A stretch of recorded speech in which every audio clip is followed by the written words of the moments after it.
কি মেশানো হলো?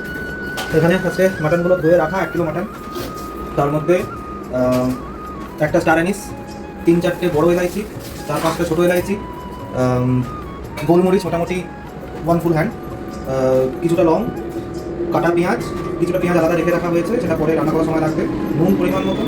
আর এবার দেবো দই, দেবো,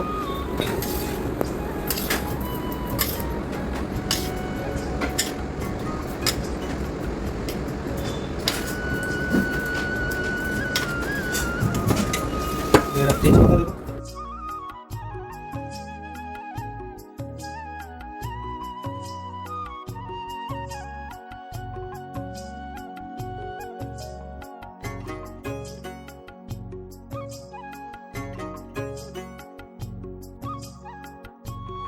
তো এরপরে দেখো এখানে একটা আমি ডেকচি মতো নিয়ে নিয়েছি যেখানে রাইস করা হয়। তো সেই ডেকচিতে মোটামুটি পরিমাণে সাদা তেল নিয়ে নিলাম।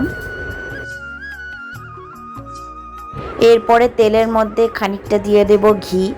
ঘিটা আপনারা যেরকম পরিমাণে রাইস নেবেন বা মাটন নেবেন ঠিক সেরকম পরিমাণে ঘিটা দেবেন।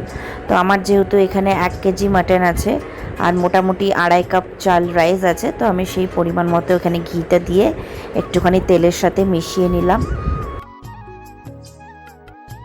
এরপরে এর মধ্যে দিয়ে দেব গোটা জিরে। গোটা জিরেগুলোকে একটুখানি ভেজে নিতে হবে ফার্স্টে।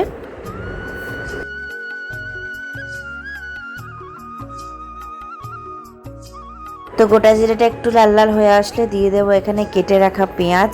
পেঁয়াজগুলো হালকা করে ভাজবো।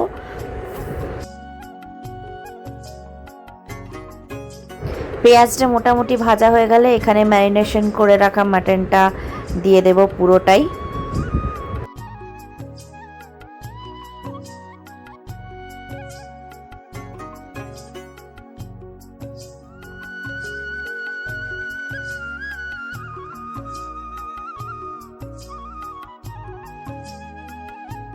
তারপরে এটাকে ভালো করে নাড়াচাড়া করে ঢাকা দিয়ে দেবো।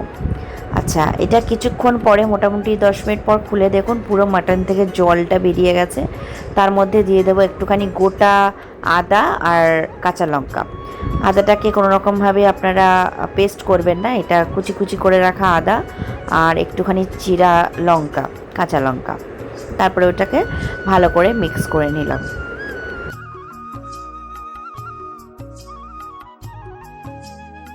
তারপরে এখানে দিয়ে দিচ্ছি পরিমাণ মতো জল। জলটা কিন্তু আপনারা অবশ্যই গরম জল দেবেন, কাঁচা জল দেবেন না। আমি এখানে মাইক্রোওভেনের বাটিতে একটুখানি জল গরম করে গরম জলটা দিয়ে দিলাম। তারপরে জলটা ফুটে আসলে এখানে একটুখানি দিয়ে দিচ্ছি আমি ভিনিগার। তো তারপরে এটাকে আবারও ভালো করে মিক্স করে নেব এবং দেখুন এখানে ফুটে আসার পরে এবারে যে জলের ওপরে যে ফেনা ফেনাগুলো হয়ে আছে এগুলোকে কিন্তু আমাদেরকে হালকা করে একটা এরকম হাতা দিয়ে সাইড করে নিতে হবে। তারপরে আবার ঢাকা দিয়ে দেব। কিছুক্ষণ পর ঢাকাটা খুলে যে মাটনগুলো আছে সেগুলোকে কিন্তু আমি জল থেকে পুরোপুরিভাবে ছেঁকে নেব।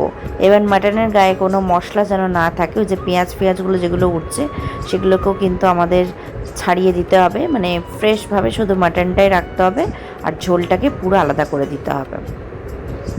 তো এখানে দেখো আমি পেঁয়াজ মশলা যা ছিল সমস্ত একটা ঝুড়িতে ওগুলোকে সাইড করে তারপরে পুরো জুসটা এখানে বের করে নিয়েছি।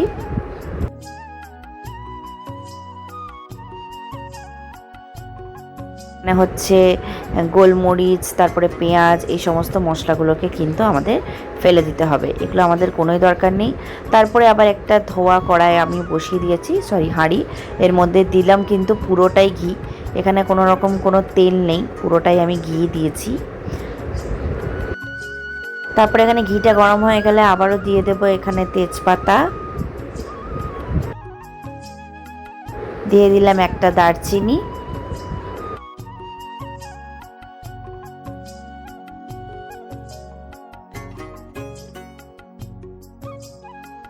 আর দেব সামান্য অল্প মৌরি।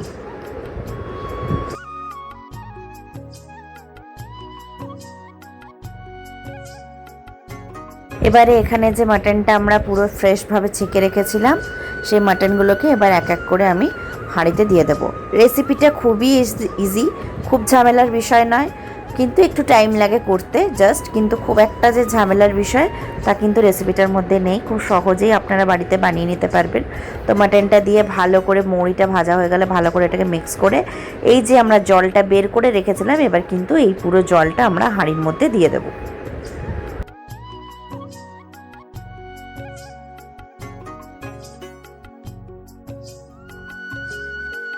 এরপরে আমি দিয়ে দিচ্ছি, যেমন বিরিয়ানিতে আপনারা চিকেন বা মাটন যাই করুন না কেন ওপর থেকে যেরকম চালটা দেওয়া হয়, ঠিক সেমভাবে এখানে আমি পোলাওয়ের চালটা দিয়ে দিলাম ওপর থেকে।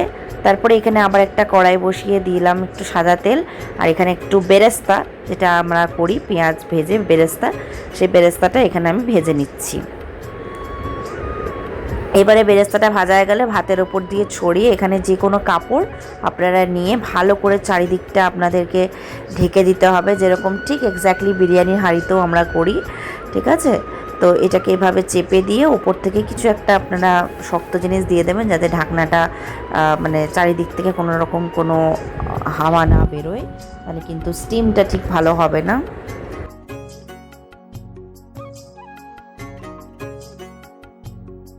তো তারপরে দেখো এখানে মিনিট 25-এর পরে আমি এখানে এই শিলনোড়াটা দিয়ে চাপা দিয়ে রেখেছিলাম, সেটাকে সরিয়ে ঢাকনাটা খুলে দেখো আমাদের মোটামুটি প্রায় রেডি, প্রায় মানে কি একদমই রেডি বলতে পারো। আর একটা ভীষণ সুন্দর স্মেল বেরিয়েছে, মানে ঢাকনাটা খুলেই মানে একটা অদ্ভুত স্মেল, সেটা এত সুন্দর। তো আমি জাস্ট এখানে একটুখানি দেখে নিচ্ছিলাম যে চালটা সিদ্ধ হয়েছিল কিনা। তো দেখো আমি এখানে দিয়ে দিচ্ছি একটুখানি সামান্য পরিমাণে কেওড়া জল।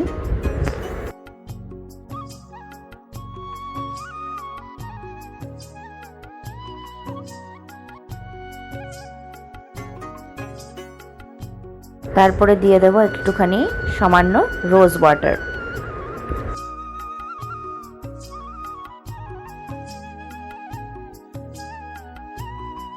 তারপরে আমি দিয়ে দিচ্ছি ওপর থেকে হালকা একটু কেশর।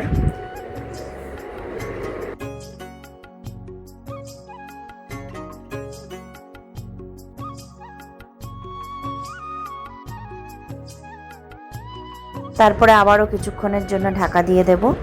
তারপরে বেশ কিছুক্ষণ পর, মোটামুটি 15-20 মিনিট পর দেখুন এখানে কি সুন্দরভাবে রেডি হয়ে গেছে। পুরো মনে হচ্ছে যেন পুরো বিরিয়ানি, কিন্তু না, এটা বিরিয়ানি না, এটা এখনই পোলাও। তো আপনারাও চাইলে বাড়িতে বানাতে পারেন, খুবই সহজ, খুবই ইজি। তো এবারে এইটাকে একটুখানি যাতে ছড়িয়ে আর একটু পরিমাণে জিনিসটা পুরো মাখো মাখো করা হয়, সেজন্য এখানে আমরা একটা বড় কড়াই ঢেলে নিলাম।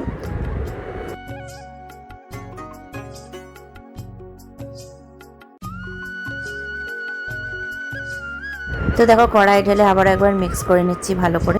নুন লাগবে না? এটা তুমি মাংসটা খাচ্ছ, রাইস দিয়ে রাখো। আমার লাগে লাগছে না? ঠিক আছে, এর থেকে বেশি না না ওর লাগে, ওর একটু বেশি। ঠিক আছে, আমি আলাদা নিয়ে নেবো, তার জন্য কড়াই মেশাতে হবে। কিন্তু কিছু খাবে গ্রেভি? না, বিরিয়ানির মতো বলো। তাহলে তো বিরিয়ানির ব্যাপারটাই।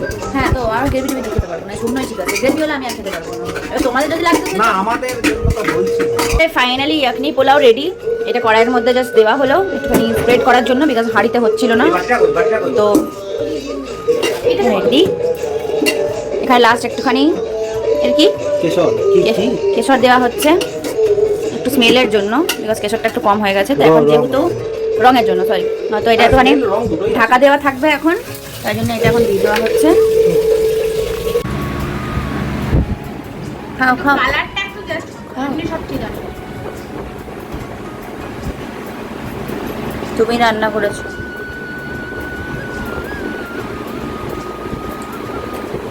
বলো কেমন হয়েছে।